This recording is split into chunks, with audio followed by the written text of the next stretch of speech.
Welcome back to SEC Now 2026 SEC Kickoff presented by Regions Bank. One more coach to make his way to the podium today before we finish things up with the final four coaches tomorrow here in Tampa.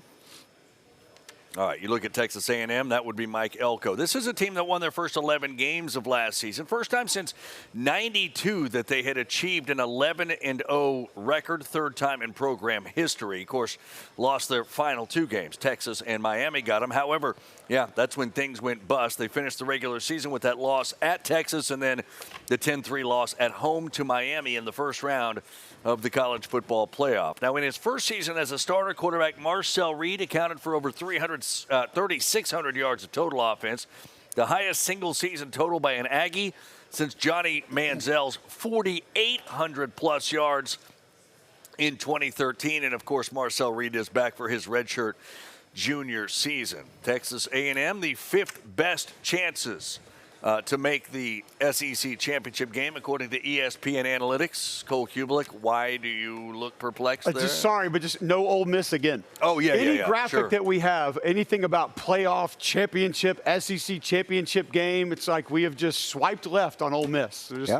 Best quarterback combo, running back combo in the nation, second best D-line in the league. Okay. Two playoff wins last year. So what I was Feels saying like they about might have a shot. I think that matters. Yeah. All right. Well, listen, if the Aggies are going to reach their real potential, as Mike Elko is going to be up there in a minute, what's the biggest thing they've got to be able to do? Offensive line's got to come together. They have reps. They have games played, not games and practices together as a group. Marcel Reed has to become a little bit more efficient and a little bit more consistent, but I don't think he can do it unless the offensive line comes together first. running backs, they got to build something along with Reuben Owens. So last year they had Le'Veon Moss and Reuben Owens, and that was big. They get beat up, they get dinged up. Give me another guy that can tote the rock in there, because if that offensive line comes along and you get a tailback run game, you got something going. They got to stop the run, too. They were ninth in rushing defense, and they played well passing defense, but the rushing defense was pretty bad. They gave about 400 yards almost in those last two games together. Can they stop the run? All right. Bama, Florida, Ole Miss, and now time for Texas A&M. We make our way back to the podium one more time as the commissioner will introduce the Aggies head coach Mike Elko. Our Wednesday continues with Texas A&M University head coach Mike Elko. Mike begins his third season at Texas A&M as its head coach after leading the Aggies to their first college football playoff appearance following an 11-1 regular season. The Aggies had 10 players selected in the 2026 NFL Draft, which led the SEC and matched a program record. Over his first two seasons in Aggieland, Mike has posted the second-best two-year start by a head coach in program history with a mark of 19-7. The program reached over 500 hours of community service during the spring, including participating in a new initiative with Next Level Youth Flag Football. Mike's son, Michael, just graduated from the University of Richmond. Shout out to my friend John Hart, who is the athletics director at Richmond. That graduation was in May and will continue his academic and his baseball career at Virginia. This fall, Mike's middle child, Andrew, just wrapped up his freshman year at the University of Georgia. And the youngest child, Caitlin, is heading into her senior season as a member of her high school cheerleading team, I should know, high school cheerleading team. Mike and his wife spent some time this summer. Mike and his wife, Michelle, spent some time vacationing in Italy this summer. Welcome to the podium after that Italy experience, Texas A&M University head coach Mike Elko.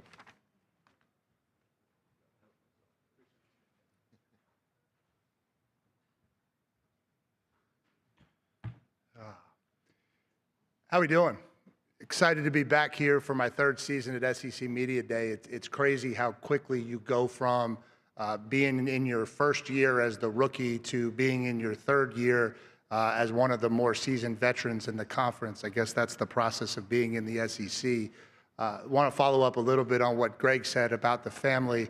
I had a really big summer this summer with my family. I earned a lot of brownie points last year by starting this press conference by giving a shout out to my wife, Michelle. And so I'm going to do the same again this year. Appreciate everything that she does, all the support that she gives, not only to me, but to our program to allow us to do the things to be very successful. I said last year We had a really bad summer, spent the whole summer moving, and so owed her a vacation, and so was actually able to deliver that for her. We actually did one of our first adult vacations going over to Europe and touring across the Mediterranean, so that was really, really exciting. I'm glad Greg cleaned up the idea that my daughter does not play football. She actually cheerleads for football, so I want to make sure I put that out there too so that she hears that clearly from me. Hopefully, all of that leads to some karma. You know, we spoke a lot about family last year at this press conference, and we're able to go out and have a pretty good year. Want to be able to go do the same. We've got some big milestones next summer. I'll be turning 50. We'll be celebrating our 25th anniversary, and our last child will be going off to college. And so success this year, while always important in College Station, is probably more important than ever because success during the fall leads to a very happy offseason. It's really cool to be here in Tampa. This is a place that's really special to me over the years. I kind of cut my teeth back in the early 2000s recruiting the I-4 corridor from Orlando over to Tampa, and so it's an area I'm very familiar with. I have a lot of family over on the east coast of Florida, stretching from Jacksonville down to Daytona Beach, and 4 years ago, my mom and dad relocated over into the Daytona Beach area, and so I've spent a lot of time down in Florida. It's exciting to be here. It's a really exciting time to be part of the Texas A&M community, both on and off the field. I want to start by mentioning our new president, Dr. Susan Balabina. Dr. Balabina was elected president in May. Really excited to partner with her as we move forward into this next era of Texas A&M University. I think she'll do a phenomenal job providing leadership not only to our athletics department, but also to our university as a whole as we continue to grow the brand of Texas A&M and continue to grow our reach across this great country. We are celebrating as a university our 150th anniversary this year. That celebration kicks off this fall when the student arrives. One of the big events will be our home game this year against Arkansas. And so we're excited to partner with our university to help celebrate 150 years of greatness at Texas A&M. Our athletic department, under the strong leadership of Athletic Director Trev Alberts, just completed one of its most successful seasons in our history.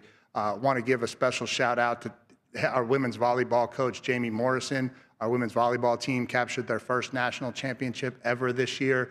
That was a great journey to follow and watch, a story of tremendous grit and toughness. Also want to give a shout out to women's tennis coach Mark Weaver, whose team won their second national championship in the last 3 seasons. Again, going on the road into Athens and winning in a very hostile environment to bring home a national championship. I love the culture that we have amongst our head coaches at Texas A&M. I think that's still something that makes college athletics very special, is the community culture that you're able to share and sharing the common experiences and success within your campus. And so exciting that they root for us, exciting to get out and root for them, exciting anytime we get an opportunity to celebrate Aggie success in the athletic scope. I also want to acknowledge Commissioner Greg Sankey. I think he takes a lot of hits here as the commissioner of our conference. I think he has kind of become the forefront for college football in a lot of ways. And sometimes everything that's wrong with college football gets pointed at him. But I think he has done a phenomenal job of leading this conference through an era of historic change. I think we are going through an era where the pace of change is unbelievably rapid. The amount of change and how the game is changing is really unlike any other time in our history. And I think the leadership that he shows, the information that he's been able to provide us as coaches and athletic departments to stay on the front end of that change has really, really been helpful and impactful as our conference continues to have a lot of success. As we start to turn our attention to football, I want to talk about the 3 players that we brought here with us today. I want to start with quarterback Marcel Reed. Marcel hails from Nashville, Tennessee. He returns as our starting quarterback. It's his 4th year in the program at Texas A&M. Really excited for his growth. I think what you saw last year was him really start to scratch the surface of what he's capable of as a starting quarterback. Been really proud of how he's handled this offseason. I think he's remained extremely humble. I think his work ethic has been phenomenal. I think he has put a lot of time in to become the quarterback that he's capable of becoming, and I'm really excited for what he's going to do this fall on the field. I also think he does a phenomenal job representing our university. his role in the Bryan College Station community, what he's done from a community service effort standpoint. Just recently, he hosted a football camp for youth in the Bryan College Station area that had between 600 and 700 kids at it. Really excited that we were able to bring him here. He was our leading vote getter as a captain, and we like the way he has stepped into that leadership role for this team as we head into the fall. Linebacker Damian Sanford, another one of our captains. He was our second leading vote getter. Damian's a kid who I have a ton of history with. I actually reminded him this on the plane coming over here today. He didn't remember this, but as a junior, his team captured a Texas 5A high school state title. They actually did it against College Station High School, which is where both of my boys were attending at the time. And so they went out and they beat College Station for the state title. We offered him at Duke shortly after I got the head coaching job there, actually convinced him to silently commit to us at Duke before really bursting on the scene that spring of his junior year and ultimately settling on an opportunity to go to Texas A&M. He's blossomed into one of the best linebackers that I've been able to coach at Texas A&M. Extremely explosive, dynamic blitzer. Really made an impact on games when he became a full-time starter for us last year, and really looking forward to what he can do this year. But I think the story that best sums up what kind of kid he is this. Many of you are aware that he had a pretty bad injury during the spring game. That injury required surgery. Committed to getting back as quick as he can. The game was on Saturday. He had surgery on Monday. He got released from the hospital on Tuesday. And when I walked into our end of semester meeting Wednesday morning at 10 a.m., he was sitting in a front row seat. And that was not because we asked him to be there. That was of his own accord. And so I just think he's a tremendous character kid, a tremendous leader. He will get back healthy this year and really go out and blossom on the field. The third player that we brought with us is safety Marcus Ratcliffe. Marcus hails from San Diego, California. Marcus was one of the first kids who committed to us out of the transfer portal when I got hired at Texas A&M, and so it feels as though he's kind of been with us from day one. He's played an integral part in helping build our culture. He's a tremendous leader. He's a tremendous character kid. He's really become one of the better safeties in the conference. We're excited to see what he's able to do out here this year in the fall. A story on him behind the scenes. He's put together one of the most thoughtful charity initiatives I've ever witnessed as a college football player. He created the Mission 312 program, 3 for his jersey number, 12 for the 12th man. It's a mission that helps give money to World War II veterans. And so his organization donates $312 for every turnover that we cause on defense at Texas A&M, and they have raised over $30,000 for Army vets from World War II. And so just a really cool kid who's really done some amazing things with his platform and his opportunity to represent Texas A&M. As we turn our chapter away towards the 2026 football season, I think it's important to look back on some of the highlights from 2025. Greg mentioned some of these, but just want to put them into a capsule. 11 wins on the field for the first time in a really long time for our program. First playoff appearance ever. Led the NCAA with 13 players represented at the NFL Combine. Led the SEC with 10 players drafted. Those are the markers of success that we want our program to become known for year in and year out. We've talked an awful lot about at Texas A&M becoming a program that people talk about the success that we have on and off the field, not what we're capable of being. And I think those are the markers year in and year out that we need to be able to complete in order for us to continue on this journey to success. I'm also equally proud of some of the things that we accomplished off the field. A 3.07 yearly GPA, the highest we've had in Texas A&M football history. 69 student athletes, including 58 of our 85 scholarships, over a 3.0 in the spring. Over 500 hours, like Greg said, of community service, but that was made by 90% of our roster participating in some type of charitable work. And so we are continuing on our mission of developing not just elite football players, but elite men who are going to be ready for the world that comes at them when football is over. Also want to take an opportunity to thank the 12th man for their continued support. As Greg pointed out in his opening presser, the SEC averaged 80,000 people at their home games last year.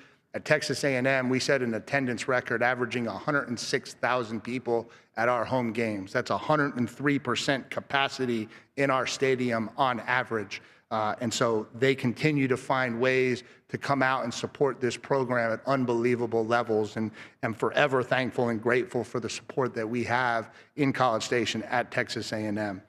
As we move into this season, we're excited for year 3. We're excited with the roster that we've put together. We're excited with the competition that we're going to have as we head into fall camp. We know we've got a challenging schedule. Everybody in this league does. As we've added the 9th game, we're playing 5 on the road. That's going to make for big challenges. But those are challenges as a program that we're ready to meet head on.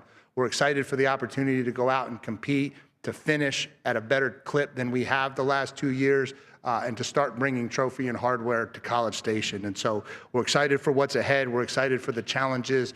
Thanks for all that you do covering this sport. Thanks, and gig 'em. And we'll open it up for questions from there.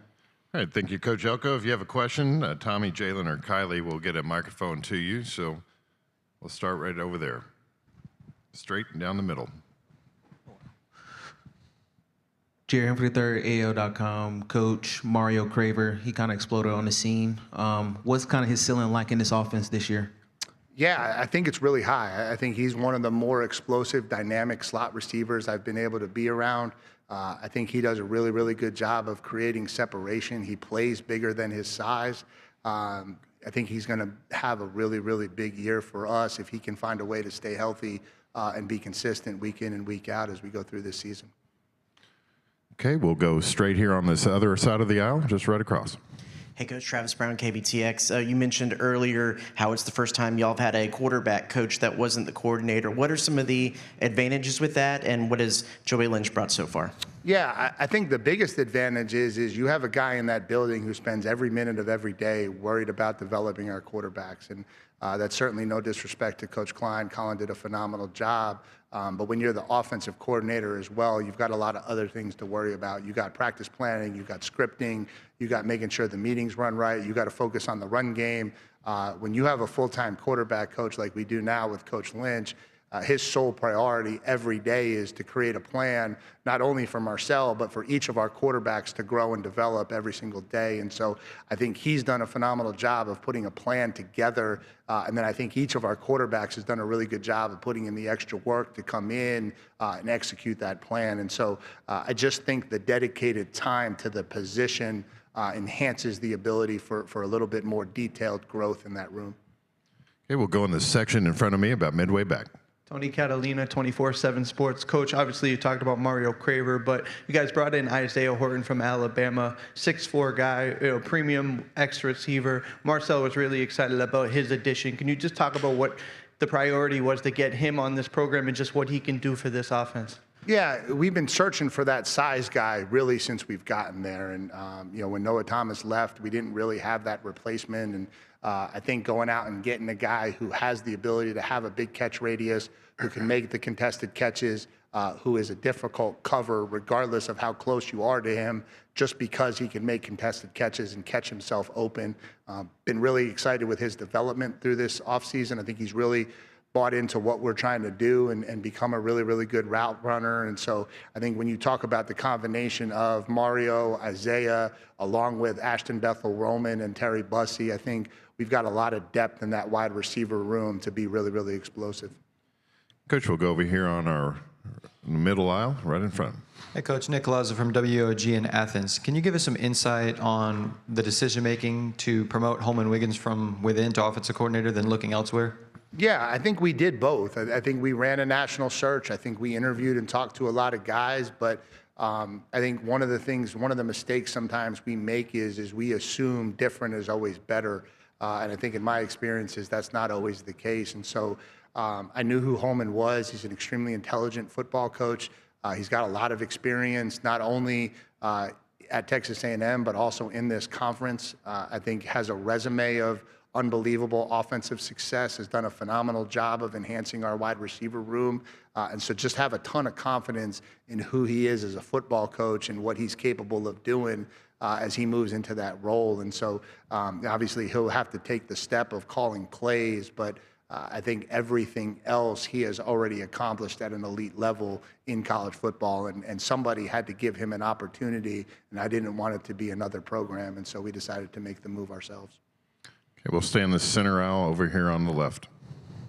Hey, Coach. Cord Samuels of Inside Texas. I just want to see if you can comment on the differences, maybe game planning and scheming from when you entered the conference and up to now, considering the game has evolved so much.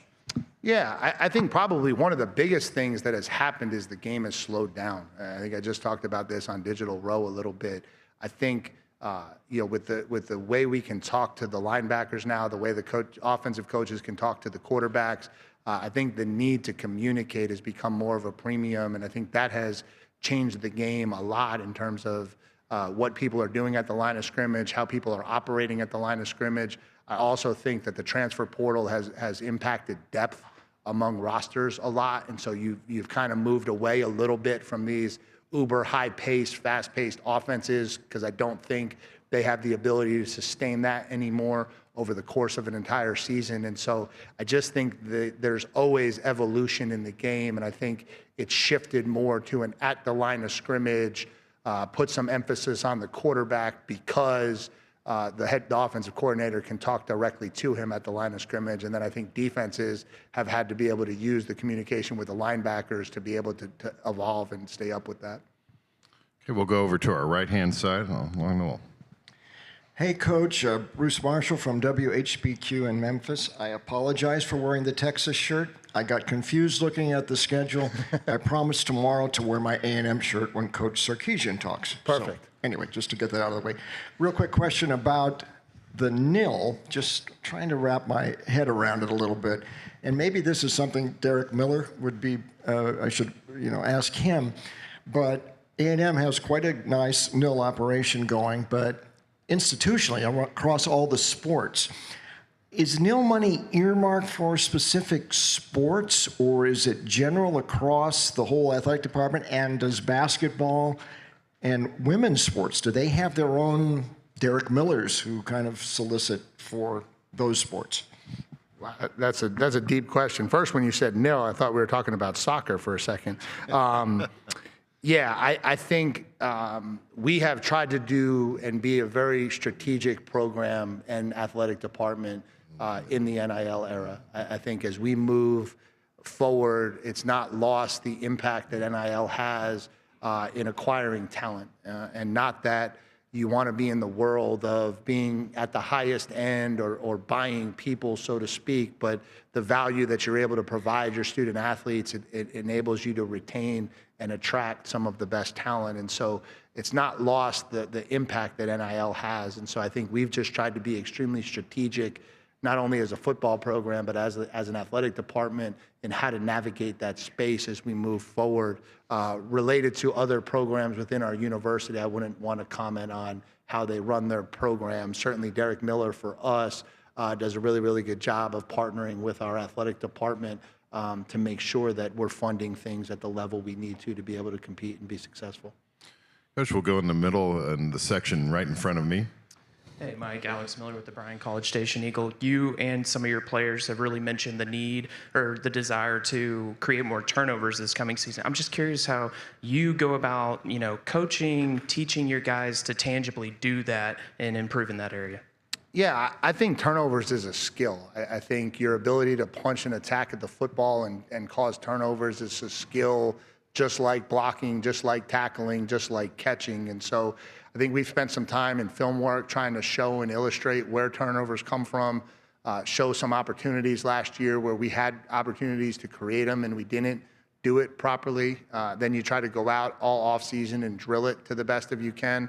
I also think ball skills has been a major emphasis point for us on defense. Obviously, we did not have a lot of or enough interceptions last year, and so some of that is maybe being a little bit more zone coverage driven and wanting to give ourselves an opportunity to do that. But another big piece of it is just having better ball skills. And so I think we put a lot of onus on our second and third level to get on the jugs more, to catch more footballs, to make that a bigger priority in our off-season drill work, just so that we can enhance ball skills across our defense. Okay, we're going to stay in that same section, a couple rows back. Carter Carl's on 3. Mike, you and Marcel had mentioned going into last season and in retrospect that maybe the criticism around him not being a passer was a bit unfair. I'm curious if you feel like maybe people still doubt him and what maybe people get wrong about him still. Yeah, no, I think the narrative around Marcel has been pretty fair. I think he's evolved into a dual threat quarterback. I think a lot of people recognize that. I think at his highs, he's an elite quarterback. I think he knows he's got to play at that consistent level, and that's not just him. That's us as an offense. That's blocking, that's running, that's catching, that's everything. And I think we know if we can play at his best consistently, he has an opportunity to hit a really, really high ceiling. And so I think last year there was a narrative that he couldn't throw. I thought that was a little bit unjust. I think this year, I think people have recognized what he's capable of now. Which we're going to go to the back right-hand side of the room, all the way near the back of the room. Hi, Coach. Jacob Worthen, KRUI Sports. After last year's playoff run, how do you keep this team from becoming satisfied? I show them our trophy case, and it's empty. And I think they're all very aware of that. And so, I think, listen, we live in a lot of worlds, and so we're obviously happy with the things that we accomplished. We're happy with the direction of our program, but it's also not lost on us that we haven't won the hardware that we're searching for. And so, that gets us into a mindset of growth and getting back to work to go finish this thing a little bit better than we did last year and put ourselves in a better position maybe to compete for some trophies. Okay, we're going to go straight in front of me, second row. Kirk? Yeah. Kirk Bowles from the Houston Chronicle. Mike, I've known Texas and Oklahoma coaches that have told me they prepare a little bit every week of the year for that other rivalry. Do you subscribe to that kind of thinking, or you wait till Thanksgiving week? And I'm curious if a day goes by without you being reminded of a Texas game by Aggie fans. No, I don't probably have a day go by without being reminded how important that game is to me, but that's okay.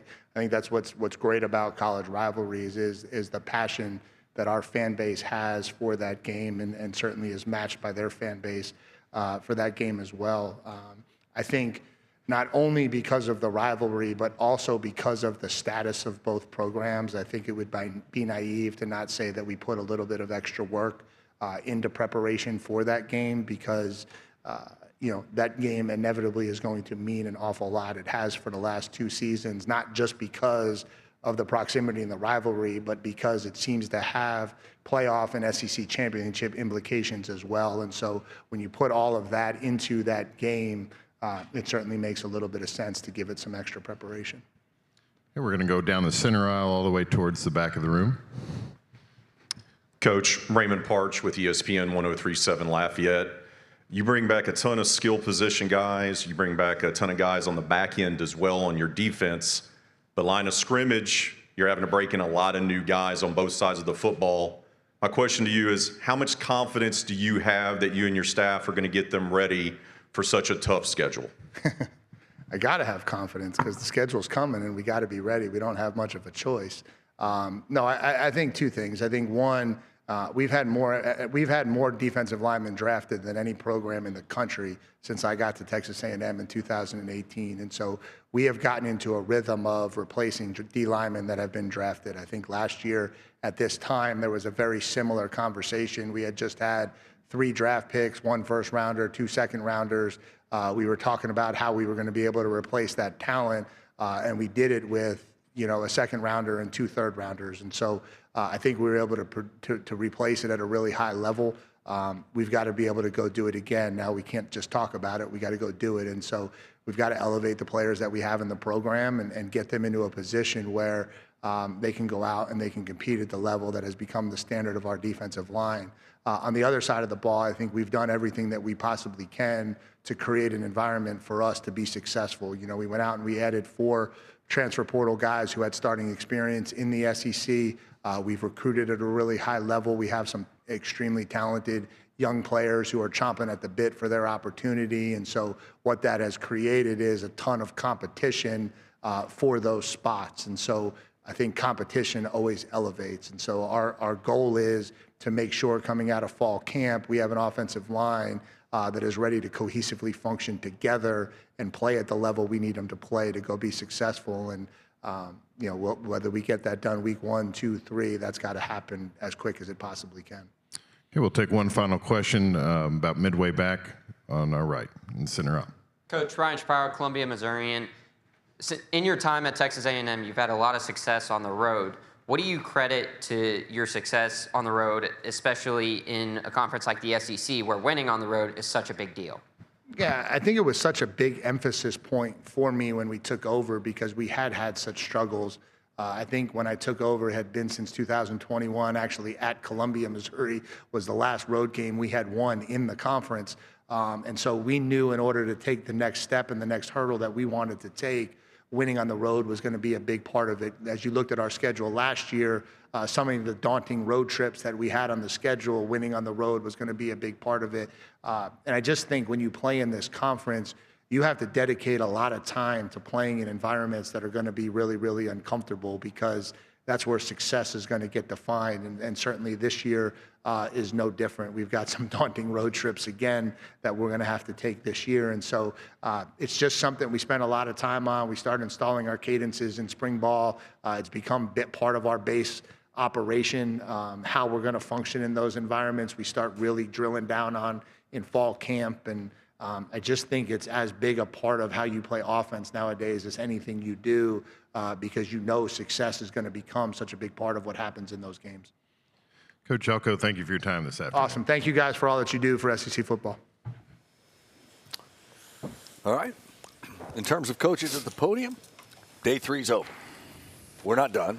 Still got Pete Golding coming up here, but Mike Elko just making his address, answering questions there. What did you catch from the Aggie head coach? A couple things. I mean, nothing crazy. Something we talked about was finishing, and he did mention finishing. He acknowledged the fact that they haven't finished well over the last couple of years. They're 4-4 in the month of November over the last 2 seasons, and acknowledged the fact that that's not good enough if they want to bring home the hardware that they want to in Texas A&M. So the finishing piece I thought was worth acknowledging because it's been a sticking point when you watch this football team over the last couple of seasons. They have great talent. I think Marcel Reed has been fantastic. The defense brought in some pieces also on the defensive side of the ball, but can they finish when it matters as they go into the postseason? The other thing he said was that different isn't always better. And he was referring to hiring his offensive coordinator, Holman Wiggins, from internally instead of doing an outside search. He said he did a search, but didn't get anybody from outside. Too many times, I think, and Cole, you mentioned this, coaches try to look outside of the building to get the shiny new coach from somewhere else or the shiny new player in the transfer portal when the guys that they have that know the system already are perfectly adequate for leading in that position. Now it's just a question of can he call plays? Will he be comfortable calling plays? Because it'll be his first time being the offensive play caller. Yeah, we obsess at that in all of college football now. Mm-hmm. We all just think different is better. We got this player from the portal. We're bringing this coordinator in, this position coach.